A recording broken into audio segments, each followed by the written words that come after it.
Quando a porta se abriu às 3 da manhã e Diana entrou cambaleando, sem roupa interior e cheirando a um perfume que não era o meu, soube que a minha vida estava prestes a mudar, mas ela não fazia ideia de que eu já sabia de tudo e tinha um plano. Sou Ricardo, 32 anos, um tipo comum do Rio de Janeiro que acreditou no amor até o amor o trair. Naquela noite o barulho da porta me despertou de um sono inquieto. Diana, minha esposa, entrou rindo sozinha como se o mundo fosse dela. Os saltos dela ecoaram no chão, cada passo como uma agulha no meu peito. Observei-a do sofá na penumbra enquanto ela jogava a bolsa na mesa sem cuidado. Tarde, não é? Minha voz fria, controlada. Ela nem se abalou, virou-se espreguiçando-se como se tivesse corrido uma maratona. Ah, Ricardo, relaxa. São só, olhou o relógio da cozinha, 3 da manhã. E daí? Não respondi. O silêncio era minha arma. Ela suspirou, acendeu a luz e me olhou com aquele sorriso debochado que costumava me desarmar. Não mais. O quê? Agora vais ficar ciumento porque saí com as minhas amigas? Disse abrindo o frigorífico para pegar uma garrafa de água. Somos mulheres, precisamos nos divertir. Dançamos, bebemos um pouco. Qual é o drama? Então, por que não estás com roupa interior? Perguntei sem levantar a voz. O sorriso dela vacilou apenas por um instante. Depois soltou uma gargalhada. Ah, sério, Ricardo, estás a verificar a minha roupa? Que inseguro és, disse balançando a cabeça. Não sei, talvez tenha perdido no banheiro do clube ou no táxi. Que drama! O cheiro de colônia masculina flutuava à volta dela, inconfundível. Não era minha. Senti a raiva subir, mas contive-me. É só isso. Perdeste a tua roupa interior e cheiras a outro homem, disse olhando-a fixamente. Diana revirou os olhos, apoiando-se na bancada. Meu Deus, que exagerado. Achas que aconteceu alguma coisa? Por favor, cresce um pouco. Fui dançar, diverti-me. Queria gritar, mas não o fiz. Em vez disso, levantei-me devagar, deliberadamente. Ela deu um passo atrás, a sua segurança vacilar. Estás a agir como uma criança, disse cruzando os braços. Se tanto te incomoda, sai tu também. Diverte-te. Deixa de me controlar. Olhei a mais um segundo, deixando que o peso do meu silêncio a esmagasse. Depois, sem dizer nada, subi as escadas. Ricardo, a sério? Não me ignores, gritou enquanto fechava a porta do quarto. Aquela noite não dormi. Não porque estivesse magoado, embora estivesse, mas porque estava ocupado. Tinha estado a juntar peças durante meses, mensagens, fotos, recibos. Diana acreditava que eu era o marido confiante, o parvo que nunca suspeitaria, mas eu sabia das suas noites de raparigas em bares de Ipanema, dos hotéis discretos em Copacabana, das risadas com um tipo que não era eu e tinha provas. Ao amanhecer tomei uma decisão. Não haveria brigas nem discussões, apenas ação. Guardei as minhas coisas essenciais numa mochila. Apaguei a minha presença digital da vida dela, contas conjuntas, fotos, tudo. Antes de sair, deixei um envelope na mesa da cozinha. Dentro uma carta simples, sei de tudo. Adeus. Quando Diana acordou, eu já estava num autocarro para São Paulo, onde o meu irmão Tiago me esperava. Não havia volta atrás, mas isto era apenas o início. Diana não demorou a dar-se conta. Ao meio-dia, o meu telefone vibrou com uma mensagem dela. Que diabos, Ricardo? Onde estás? Isto é ridículo. Não respondi. Bloqueei o número dela. Desativei a nossa aplicação de localização. Depois enviei um e-mail para o chefe dela anonimamente com fotos dela entrar num hotel com outro homem tiradas por um detetive particular que contratei há meses. Não era vingança cega, era justiça. Queria que enfrentasse as consequências. Naquela tarde a minha irmã Lúcia telefonou-me. Ricardo, tens a certeza disto? A mãe está preocupada. Tenho a certeza, respondi. Diana cruzou uma linha. Não vou ser o capacho dela. Lúcia suspirou, mas não insistiu. Sabia que não mudaria de ideias. Entretanto, Diana tentava salvar a sua fachada. Publicou no Instagram histórias dela viver a sua melhor vida, mas os comentários não eram os que esperava.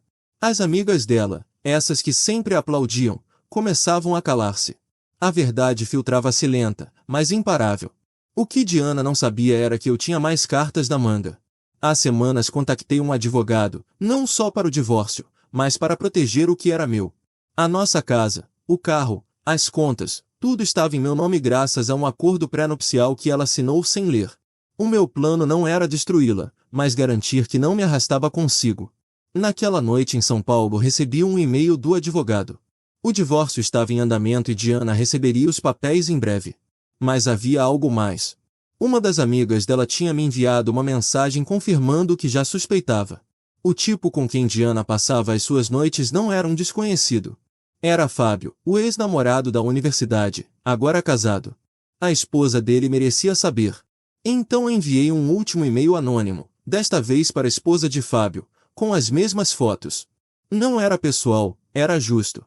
Agora, sentado no terraço do Tiago com a vista da cidade ao fundo, sinto algo que não sentia há anos. Paz.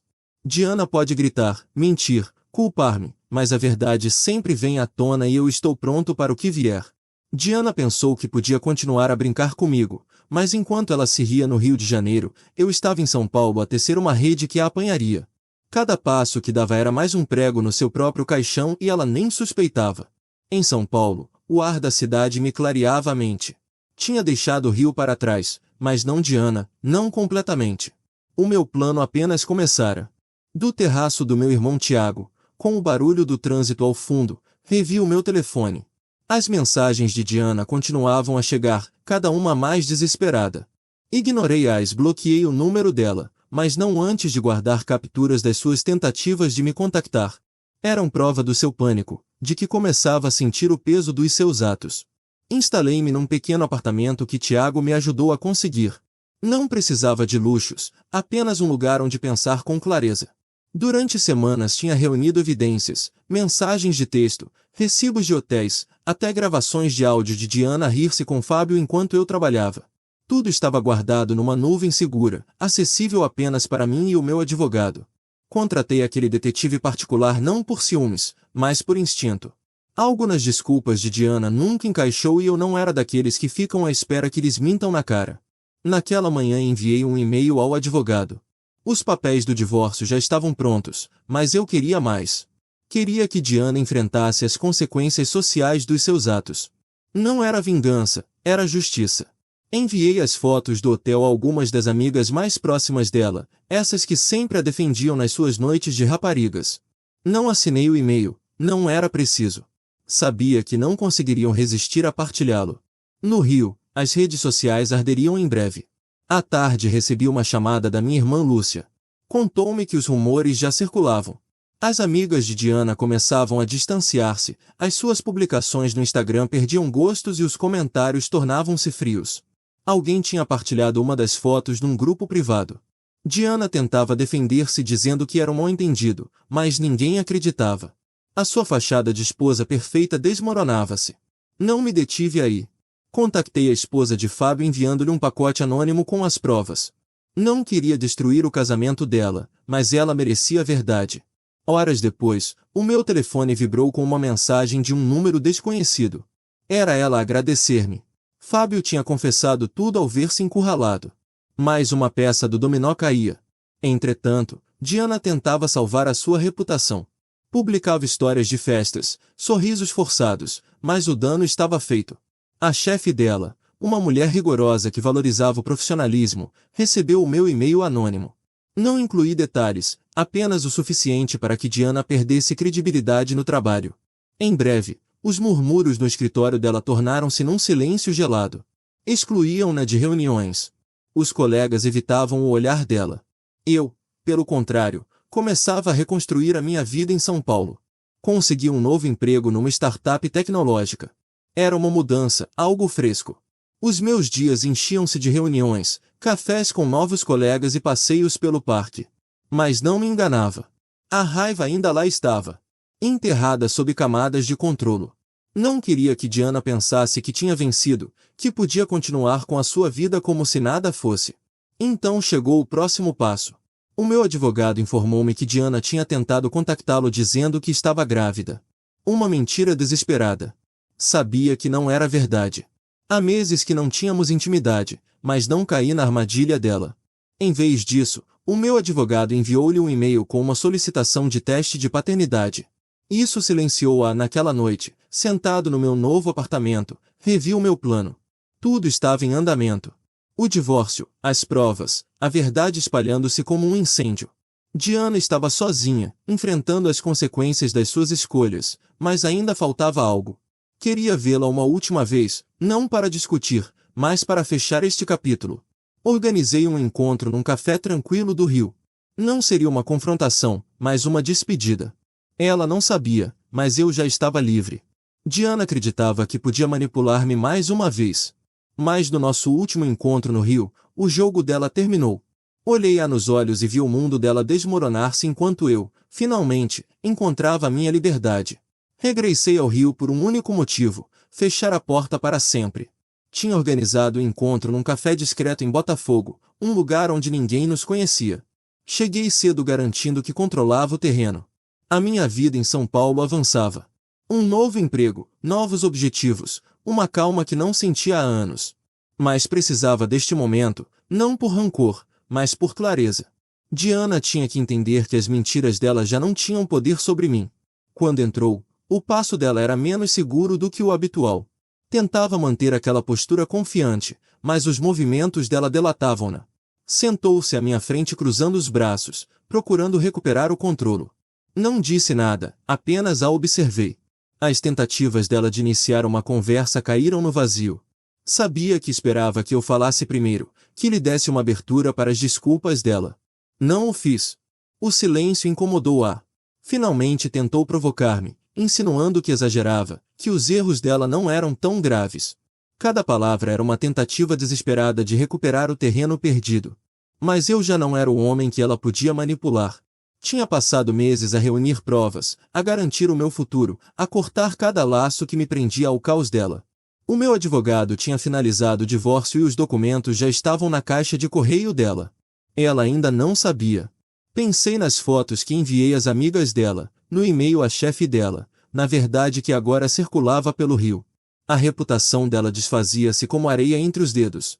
Os colegas evitavam-na, os amigos abandonavam-na, até a família dela começava a duvidar. Enquanto eu construía uma nova vida livre dos enganos dela. Naquele café soube que não precisava de palavras para vencer. O meu silêncio era suficiente. Levantei-me deixando-a com os pensamentos dela.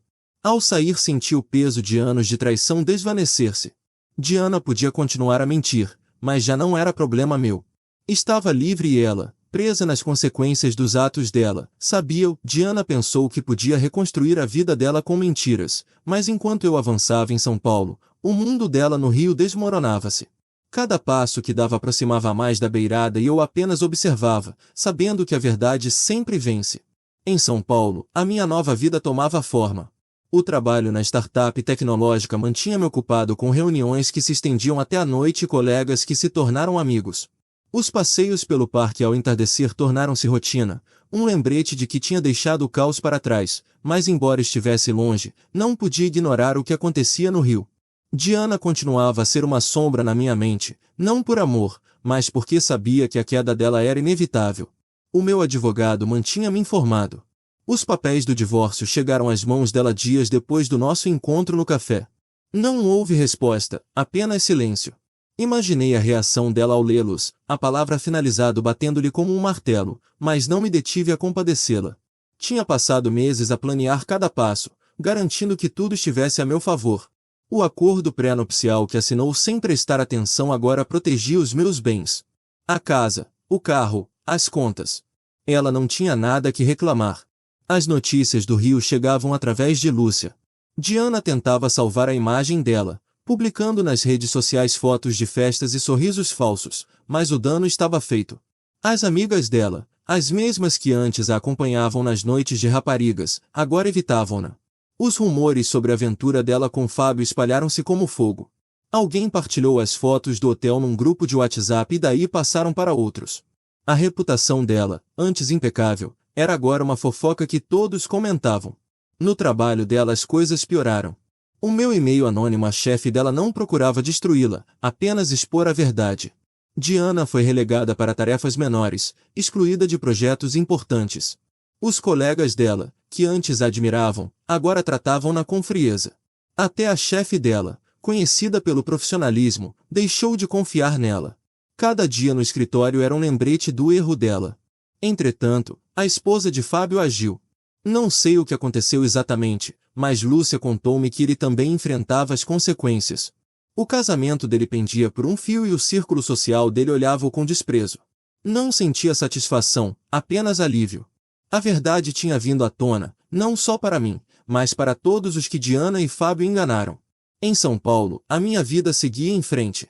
Comecei a sair com uma colega, não porque procurasse amor, mas porque a companhia dela era genuína. Falávamos de tecnologia, de sonhos, de coisas que Diana nunca entendeu. Cada dia sentia-me mais livre, mais eu. Mas não podia evitar perguntar-me como estaria Diana. Não por preocupação, mas por curiosidade. Continuaria a negar tudo? Tentaria culpar-me? Então chegou um e-mail inesperado. Era de uma das poucas amigas que ainda lhe falava. Contou-me que Diana estava à beira do colapso. Tentou contactar-me enviando mensagens através de amigos comuns, mas todos sabiam a minha posição. Ninguém lhe passou a mensagem. Até a família dela, que sempre a defendeu, começava a dar-lhe as costas. Tinha sido convidada para menos reuniões familiares e os primos dela mal respondiam às chamadas dela. Não senti pena. Diana escolheu o caminho dela. Eu apenas garanti que enfrentasse as consequências. O meu advogado confirmou-me que o divórcio era irreversível.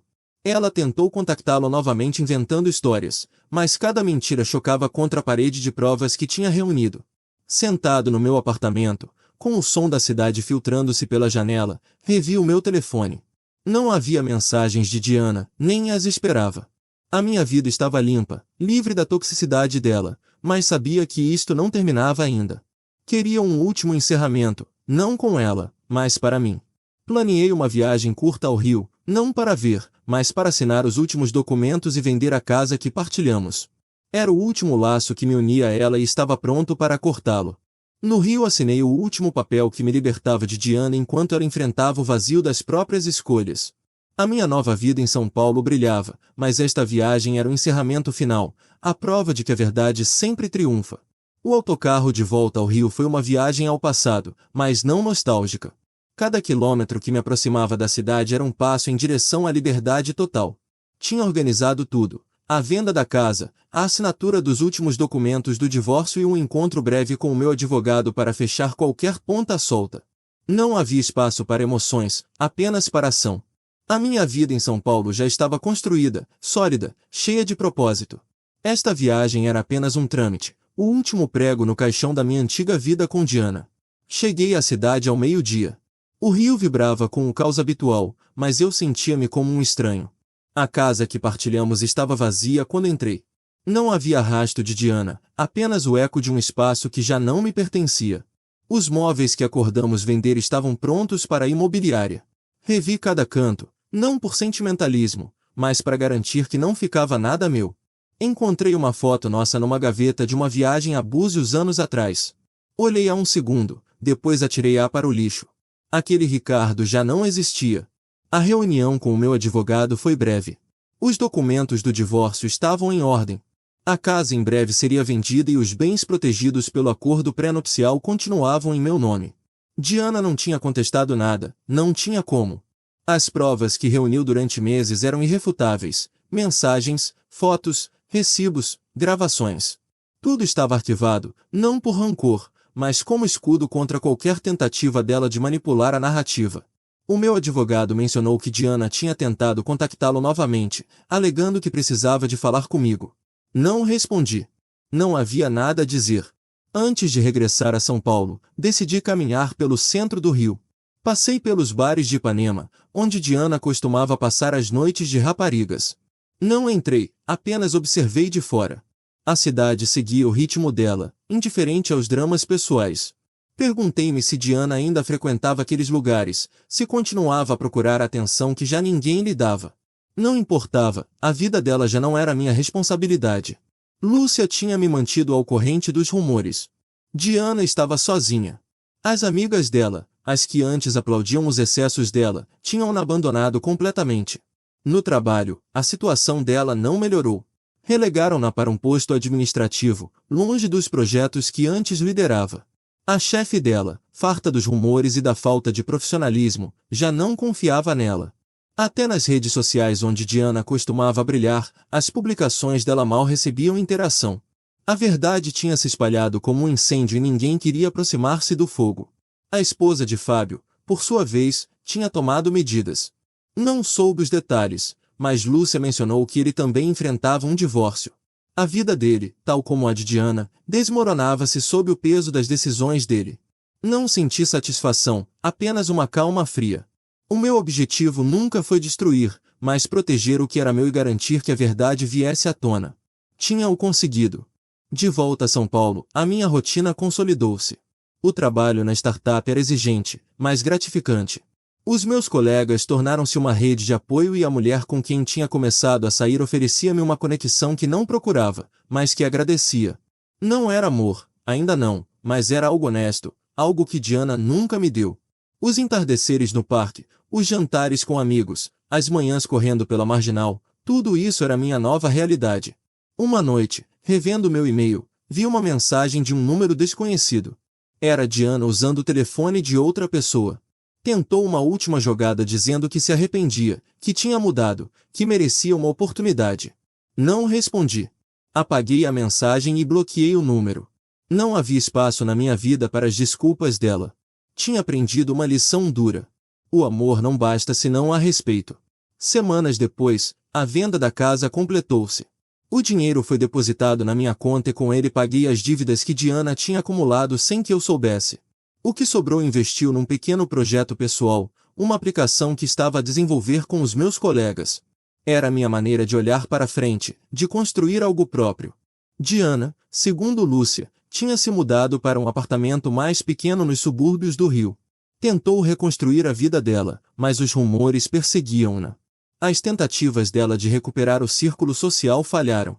Até a família dela, que sempre a tinha protegido, mantinha as distâncias.